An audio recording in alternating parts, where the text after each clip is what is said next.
ಉಗಾಂಡಾದಿಂದ Dubai ಮೂಲಕ ಭಾರತಕ್ಕೆ ಸಾಗಿಸಲು ಮುಂದಾಗಿದ್ದ ಕೋಟ್ಯಾಂತರ ರೂಪಾಯಿ ಮೌಲ್ಯದ ಮಾದಕ ದ್ರವ್ಯವಾದ ಹೆರಾಯಿನ್ ಅನ್ನು ದೆಹಲಿ ವಿಮಾನ ನಿಲ್ದಾಣದಲ್ಲಿ ಕಂದಾಯ ಗುಪ್ತಚರ ನಿರ್ದೇಶನಾಲಯ ಡಿಆರ್ಐ ದಾಳಿ ಮಾಡಿ ವಶಕ್ಕೆ ಪಡೆದಿದೆ.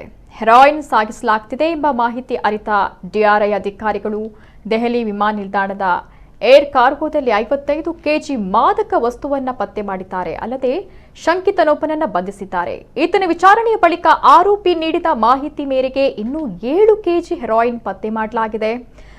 ಇದು ಒಟ್ಟು ಮೌಲ್ಯ 66 ಕೆಜಿ ಇದ್ದು 434 ಕೋಟಿ ರೂಪಾಯಿ ಬೆಲೆ ಬಾಳುತ್ತೆ ಅಂತ ಹೇಳಲಾಗ್ತಿದೆ. ಇನ್ನು ಸೋಪ್ ಬಾಕ್ಸ್ಗಳಲ್ಲಿ ಹೆರಾಯಿನ್ ಸಾಗಿಸಲು ಯತ್ನಿಸಿದ್ದ ಆರೋಪಿಯನ್ನ ಮಣಿಪುರ ಪೊಲೀಸರು ಬಂಧಿಸಿದ್ದಾರೆ.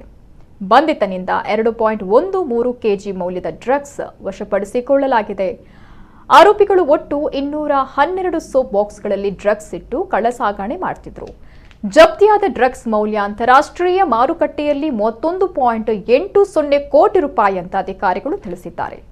ಪ್ರಕರಣಕ್ಕೆ ಸಂಬಂಧಪಟ್ಟಂತೆ ಇಬ್ಬರನ್ನ ಬಂಧಿಸಲಾಗಿದೆ. ಅಲ್ಲದೆ ಡ್ರಗ್ಸ್ ಸಾಗಣೆಗೆ ನೆರವಾದ ಹೆಡ್ ಕಾನ್ಸ್ಟೇಬಲ್ ಅನ್ನ ಕೂಡ ಪೊಲೀಸರು ಬಂಧಿಸಿದ್ದಾರೆ.